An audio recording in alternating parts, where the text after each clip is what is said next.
Assalamualaikum warahmatullahi wabarakatuh. Bismillah, alhamdulillah, wassalatu wassalamu ala rasulillah wa ala alihi wa sahbihi wa mawalah wa la hawla wa la quwata illa billah amma ba'du. Marilah kita awali perkuliahan inovasi pendidikan matematika pada hari ini dengan bersama-sama membaca basmalah. Bismillahirrahmanirrahim.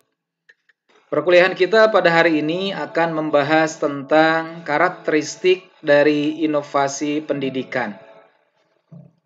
Dalam hal ini, kita akan membahas terkait dengan karakteristik inovasi pendidikan dalam 4 bagian.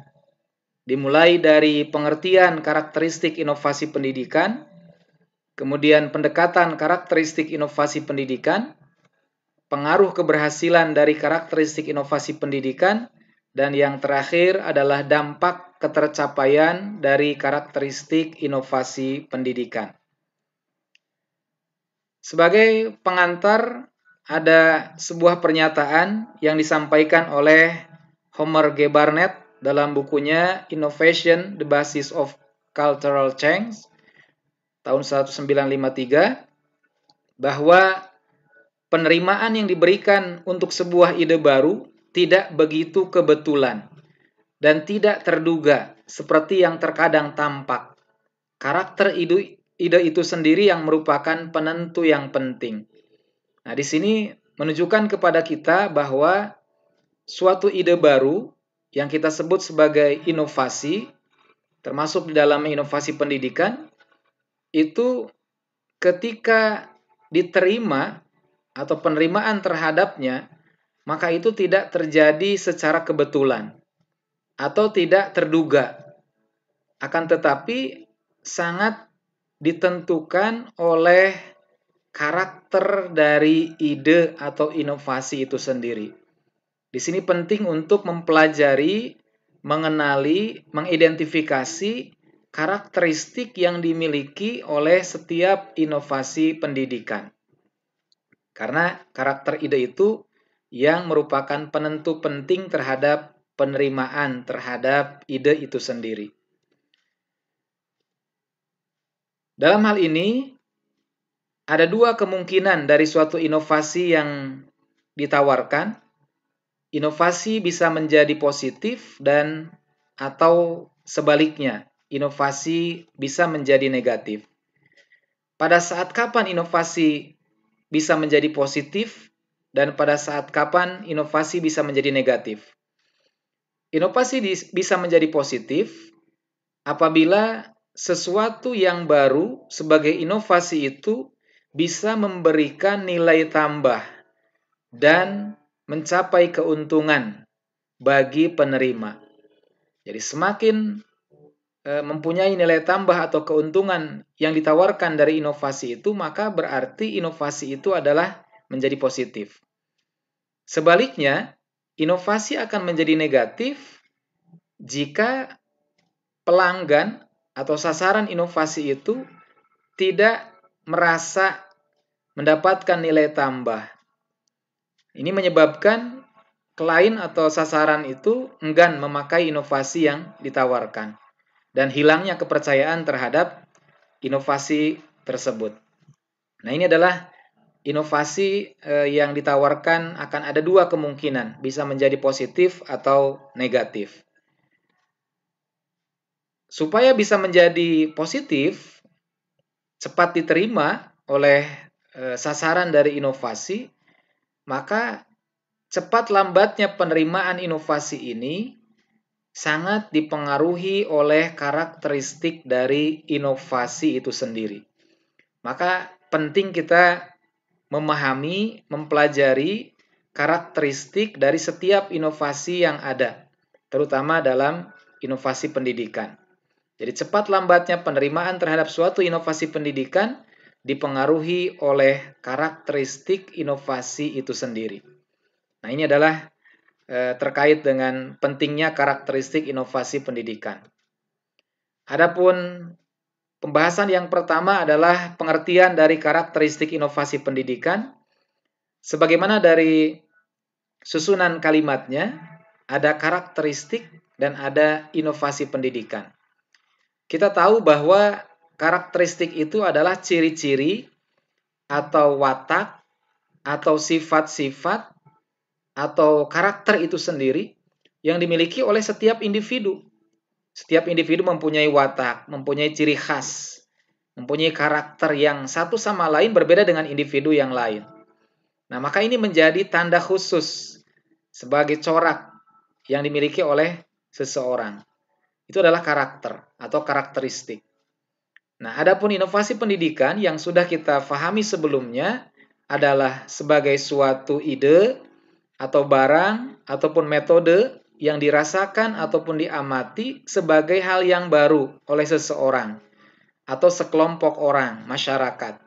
Yang dalam hal ini adalah relatif sifatnya, memandang ide ataupun barang metode tersebut adalah baru dengan tujuan untuk mencapai tujuan tertentu, dalam hal ini adalah tujuan pendidikan, dan atau sebagai solusi menyelesaikan masalah-masalah pendidikan.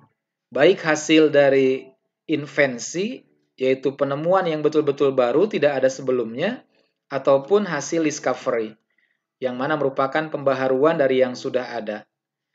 Nah, itu adalah inovasi pendidikan. Sehingga kalau kita gabungkan, karakteristik inovasi pendidikan itu sendiri adalah ciri-ciri atau sifat-sifat atau karakter yang melekat dimiliki oleh setiap inovasi pendidikan. Jadi suatu inovasi pendidikan pasti mempunyai karakteristik yang ada pada inovasi itu sendiri. Dan ini akan menjadikan mudah atau tidaknya diterima, cepat atau lambatnya adopter menerima suatu inovasi pendidikan. Jadi karakteristik inovasi pendidikan adalah ciri-ciri atau sifat-sifat atau karakteristiknya itu sendiri yang dimiliki oleh suatu inovasi pendidikan. Nah, dalam buku Difusi dan Inovasi dari Rogers, Wasson menyampaikan pendapatnya bahwa kemudahan atau kesulitan pengenalan terhadap suatu ide, termasuk dalam inovasi pendidikan, pada dasarnya bergantung kepada sifat baru yang dimiliki oleh produk baru itu. Jadi produk baru atau inovasi itu tentunya punya sifat baru yang dimiliki, yang tentu tidak sama dengan sifat yang dimiliki oleh produk sebelumnya. Dan di sini maka akan menjadikan persepsi dari pelanggan atau penerima itulah sesuai dengan apa yang dirasakannya.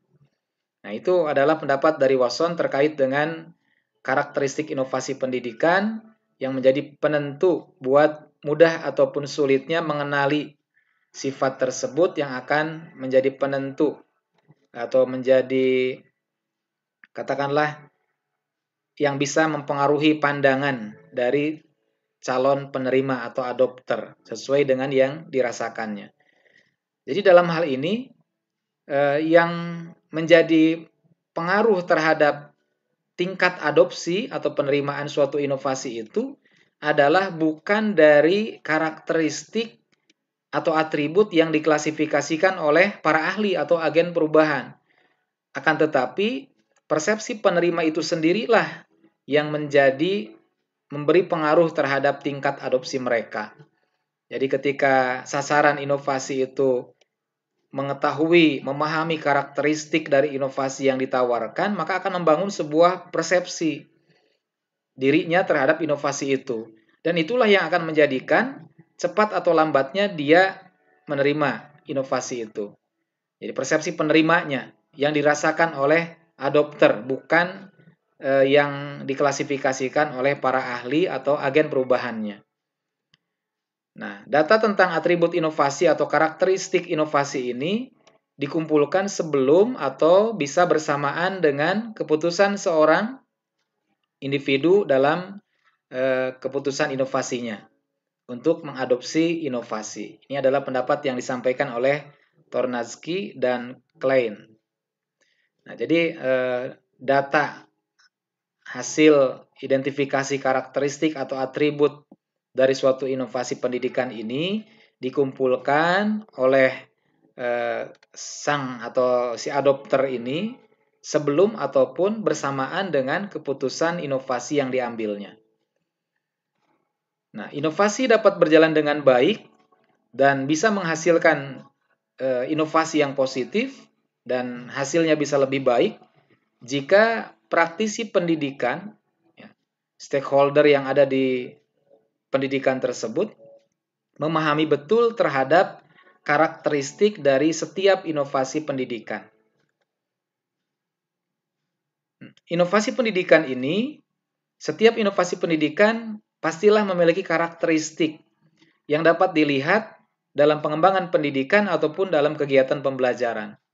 Yang terkait dalam pengembangan pendidikan misalkan inovasi kurikulum, inovasi sarana dan prasarana. Nah, ini adalah inovasi dalam pengembangan pendidikan. Adapun inovasi dalam kegiatan pembelajaran, misalkan inovasi media pembelajaran, inovasi model-model atau strategi pembelajaran. Nah, itu adalah gambaran dari inovasi pendidikan memiliki karakteristik yang bisa dilihat baik dalam pengembangan pendidikan ataupun dalam kegiatan pembelajaran. Karakteristik inovasi pendidikan di sini bisa mengurangi tingkat ketidakpastian dari suatu inovasi pendidikan.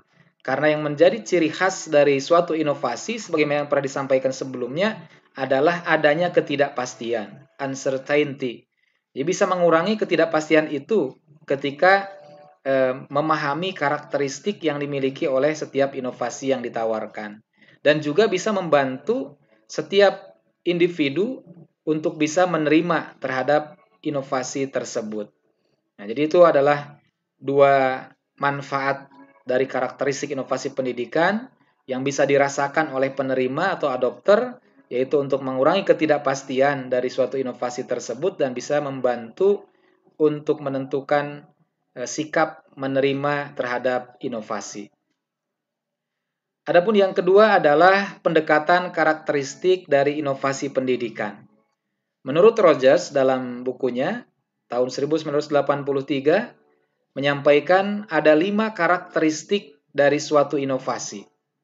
Di antaranya yang pertama adalah keuntungan relatif, yang kedua adalah compatible atau compatibility, yang ketiga adalah kompleksitas, yang keempat adalah trial abilitas, dan yang kelima adalah dapat diamati atau observability.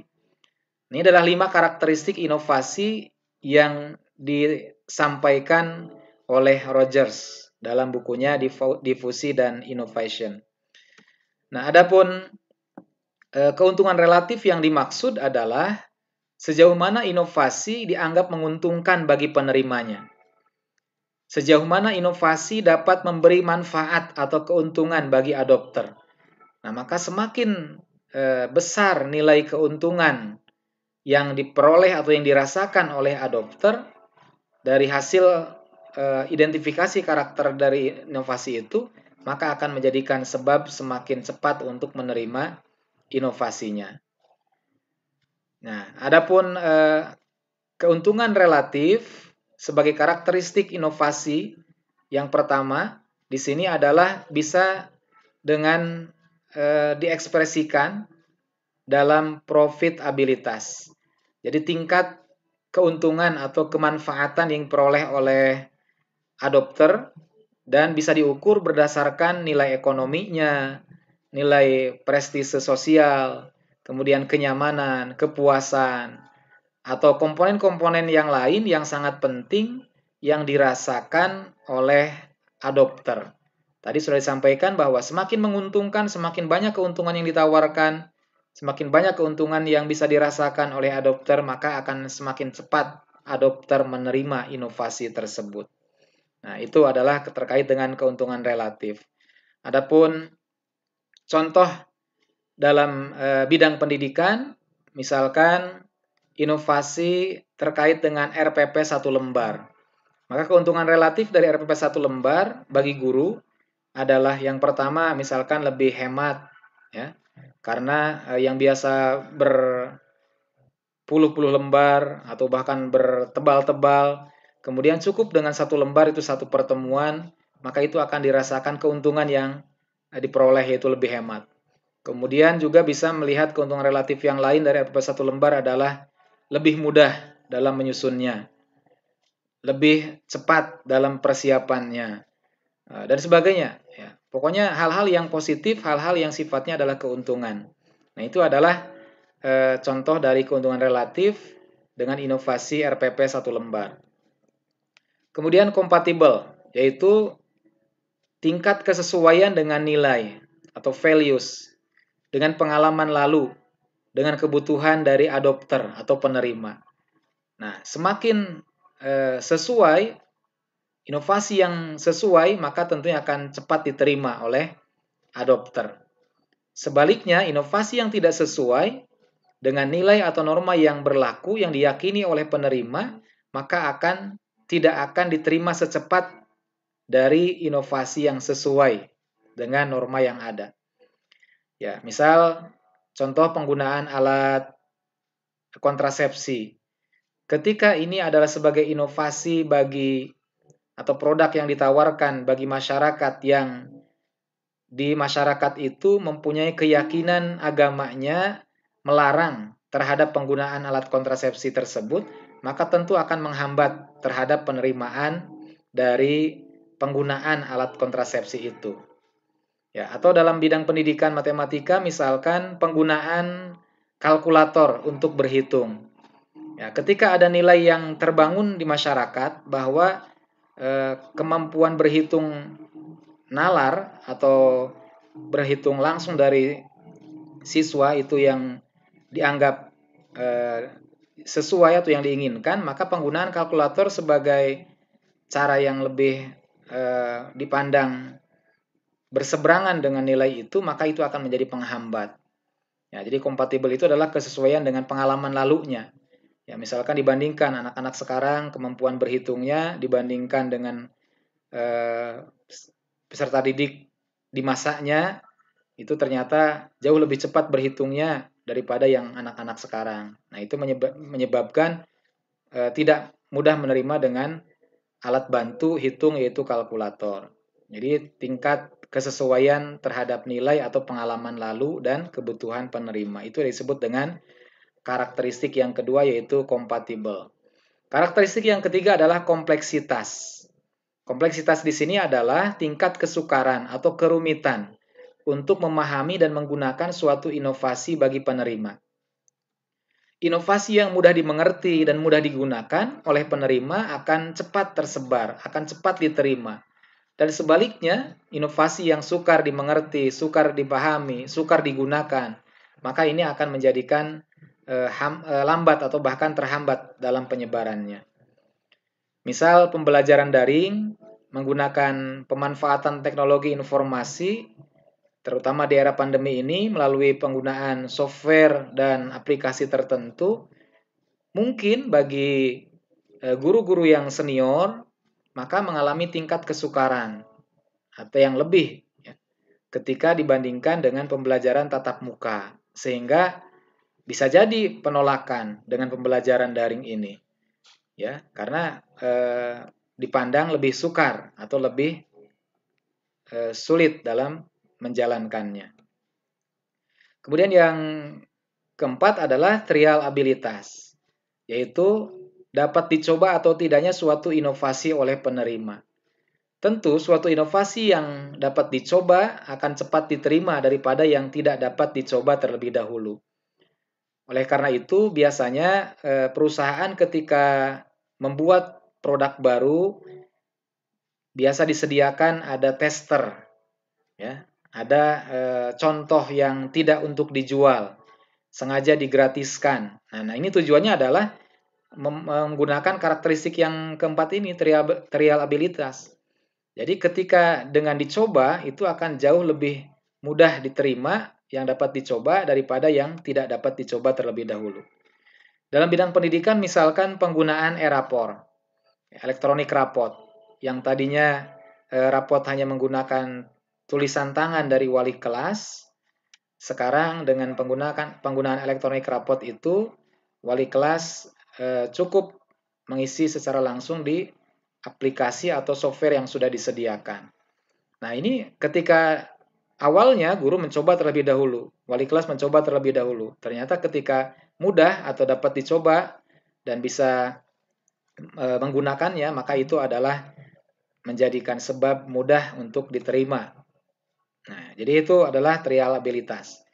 Dan yang kelima, menurut Rogers adalah observability, dapat diamati. Artinya, mudah atau tidaknya diamati suatu hasil inovasi menentukan terhadap cepat atau lambatnya penerimaan inovasi itu sendiri. Inovasi yang hasilnya mudah diamati tentu akan semakin cepat untuk diterima. Dan sebaliknya, jika inovasi tidak mudah diamati, maka akan sulit untuk atau lama untuk diterima. Misal, evaluasi pembelajaran menggunakan Google Form. Nah, maka ini adalah bisa diamati hasilnya dengan menggunakan Google Form. Maka evaluasi ini mudah untuk diterima, baik oleh peserta didik ataupun oleh guru. Nah, ini adalah contoh terkait dengan karakteristik inovasi pendidikan menurut pendapat Rogers. Jadi ada 5 karakteristik dengan pendekatan yang disampaikan oleh Rogers. Yaitu yang pertama adalah keuntungan relatif, jadi manfaat dari inovasi tersebut bagi penerimanya. Kemudian yang kedua adalah kompatibel, tingkat kesesuaian dengan norma atau nilai-nilai yang berlaku. Kemudian yang ketiga adalah kompleksitas, tingkat kerumitan atau kesukarannya. Yang keempat adalah dapat diuji coba atau tidaknya, trialabilitas. Dan yang kelima adalah dapat diamati. Nah, adapun pendapat yang lain yaitu disampaikan oleh Van der Vol. Sama jumlahnya, ada 5 karakteristik inovasi dan ada kemiripan atau ada kesamaan dengan yang disampaikan oleh Rogers. Hanya ada kalimat yang sedikit berbeda. Di antaranya yang pertama adalah relative advantage, sama. Itu penjelasannya adalah relatif berguna dibandingkan dengan yang sudah ada sebelumnya. Kemudian yang kedua adalah compatibility, yaitu konsisten terhadap nilai-nilai, terhadap pengalaman lalu, dan juga kebutuhan adopter, tadi sama dengan yang ada di pendapat Rogers. Yang ketiga adalah testability. Nah, ini yang menjadi beda dalam namanya, istilahnya. Kalau tadi Rogers menempatkannya di yang keempat, yaitu trialability, dapat diuji cobakan. Di sini Van der Vol menggunakannya testability. Ya, jadi istilahnya beda, testability dengan trialability. Maknanya sama, bisa diuji cobakan.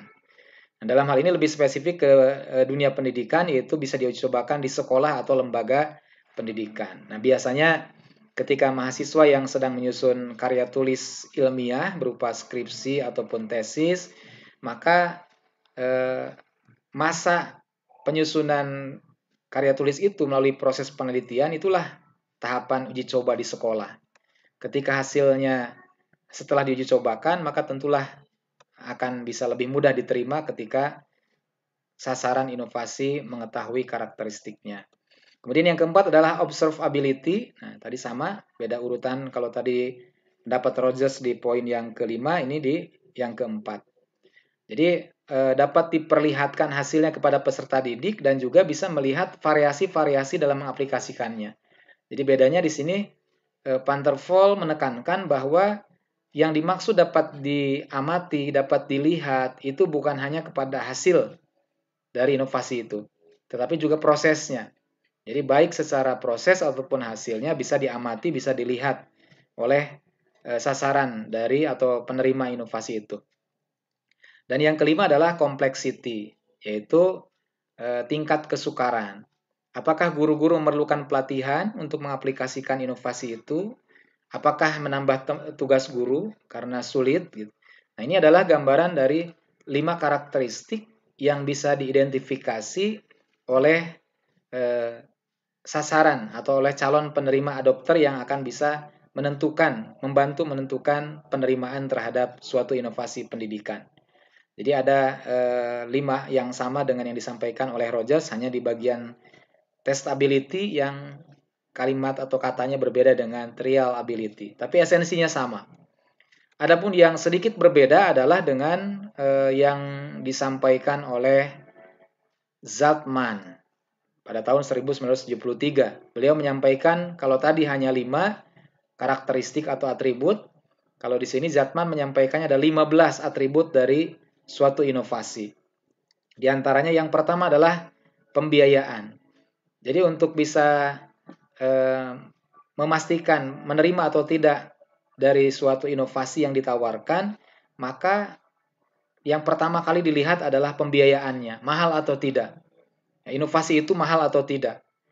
Nah, tentu biaya di sini bergantung kepada kualitas dari inovasi yang diajukan.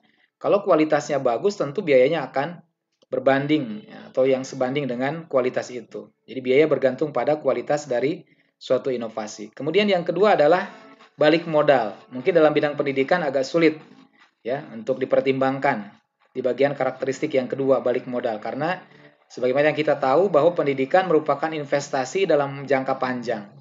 Beda dengan perusahaan. Ya, sekarang misalkan modalnya 1 juta, kemudian baliknya 1 juta lagi, itu balik modal namanya. Kemudian yang ketiga adalah efisiensi. Efisiensi di sini adalah dibatasi untuk waktu dan tenaga, karena kalau efisiensi anggaran nanti di bagian pembiayaan. Jadi kalau efisien waktunya untuk menggunakan inovasi itu, tenaga atau sumber daya yang harus disiapkan, maka itu tentu akan mempengaruhi terhadap penerimaan dari suatu inovasi. Kemudian yang keempat adalah resiko dari ketidakpastian.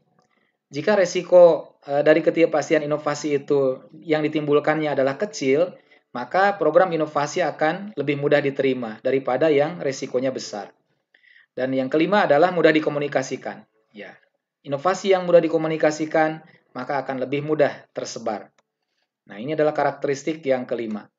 Kemudian yang keenam adalah karakteristik yang ditawarkan oleh Zatman atau atribut inovasi yang diidentifikasi sebelum atau yang bisa membantu mempengaruhi terhadap penerimaan suatu inovasi adalah kompatibilitas. Nah, sama dengan yang tadi ditawarkan oleh Waterfall ataupun Rogers. Kesesuaian dengan nilai-nilai yang berlaku di masyarakat. Yang ketujuh adalah kompleksitas. Nah, ini juga sama, tingkat kerumitan, mudah atau tidak dipahami dan dipelajari. Kemudian status ilmiah. Nah, ini ada tambahan yang di bagian 8 ini, status ilmiah. Jadi mudah dimengerti dan digunakan. Ya, beda dengan kompleksitas. Kalau kompleksitas itu tadi lebih ke arah pemahaman, tapi kalau status ilmiah itu adalah dapat digunakan karena merupakan hasil yang ilmiah ya, menurut cara kerja ilmiah. Yang kesembilan adalah kadar keasliannya. Betul-betul dirasakan sebagai hal yang baru. Jadi bukan hasil jiplakan, bukan hasil duplikasi atau plagiarisme. Kemudian yang ke-10 adalah kemanfaatan. Tadi sama mungkin hanya urutan. Kalau tadi istilahnya keuntungan relatif, di sini bicaranya kemanfaatan. Kemudian yang ke-11 adalah dapat dilihat batas sebelumnya. Nah, ini adalah tadi yang dapat diamati. Yang ke-12 adalah keterlibatan sasaran inovasi. Semakin melibatkan sasaran inovasi, maka penerimaan terhadap inovasi itu akan semakin cepat. Kemudian yang ke-13 adalah hubungan interpersonal. Yang ke-14 adalah kepentingan umum atau pribadi. Kalau inovasi itu adalah untuk kepentingan umum, tentu akan jauh lebih mudah diterima dibanding dengan untuk kepentingan pribadi. Dan yang terakhir adalah penyuluh inovasi. Adanya penyuluh inovasi ini akan menjadi katakanlah memberikan pengenalan atau mengenalkan inovasi terhadap sasaran inovasi. Jadi penting kalau yang sekarang itu istilahnya ketika yang mendemokan penyuluh inovasi yang dimaksud. Jadi kalau dalam inovasi kurikulum misalkan, maka penyuluh inovasi ini adalah yang nanti akan mensosialisasikan, yang akan melatih, yang akan memberikan pembekalan kepada sasaran inovasi yang lain. Nah, itu adalah 15 karakteristik atau atribut inovasi pendidikan yang disampaikan oleh Zatman. Nah, itu terkait dengan karakteristik. Adapun yang ketiga, pengaruh keberhasilan karakteristik inovasi tentu sebagaimana tadi disampaikan dari awal bahwa keberhasilan karakteristik inovasi akan mempengaruhi terhadap cepat atau lambatnya penerimaan inovasi itu sendiri. Inovasi pendidikan akan berjalan dengan cepat, diterima ataupun tersebar apabila diantaranya adalah sasaran melihat ada keuntungan besar. Ya, tadi kan keuntungan relatifnya. Jadi semakin keuntungan yang ditawarkannya semakin besar bagi sasaran atau penerima, maka akan semakin cepat. Kemudian sesuai dengan nilai, kompatibel. Kemudian inovasi mudah dimengerti. Ya, tadi tinggal menjelaskan kembali dari karakteristik itu tentu akan menjadi pengaruhnya adalah hal-hal yang positif terhadap keberhasilan karakteristik tersebut. Ya, mudah dimengerti. Berarti kan kompleksitasnya tidak rumit. Kemudian hasilnya dapat diamati, observability. Dapat menghemat waktu dan menghindari berbagai macam hambatan atau masalah. Ini mungkin di bagian yang lain itu efisiensi. Kemudian mengandung resiko yang sekecil-kecilnya. Ya, tadi ada di bagian pendapatnya Zatman. Jadi resiko dari ketidakpastian. Ketika resikonya kecil, maka akan cepat untuk bisa diterima. Kemudian juga mudah dikomunikasikan dan mudah diterima. Nah, itu adalah pengaruh keberhasilan karakteristik inovasi. Dan di sini nanti bisa dengan memahami 15 atribut inovasi yang ditawarkan oleh Zatman, kita bisa terjemahkan sebagai pengaruh terhadap keberhasilan dari karakteristik inovasi itu sendiri. Tentu ketika berhasil, maka konotasinya adalah positif, berjalan dengan cepat. Nah, jadi sasarannya melihat keuntungan besar, sesuai nilai atau norma yang berlaku, inovasinya mudah dimengerti, tidak rumit, menghemat waktu dan tenaga, kemudian mengandung resiko yang sekecil-kecilnya, mudah dikomunikasikan, mudah diamati. Nah, itu semua adalah sebagai pengaruh keberhasilan karakteristik inovasi, yaitu akan bisa berjalan dengan cepat dalam implementasi dari inovasi pendidikan itu sendiri. Adapun yang terakhir adalah dampak tercapainya karakteristik inovasi. Paling tidak ada beberapa yang disampaikan di sini, dampak ketercapaiannya, yaitu yang pertama adalah SDM yang profesional, yang mempunyai komitmen dan kepemimpinan. Ya, jadi ketika karakteristik inovasinya tadi sudah disampaikan pengaruh keberhasilannya, nah dampaknya akan menjadikan SDM yang profesional. Kemudian sarana prasarana yang berdaya guna dan berhasil guna.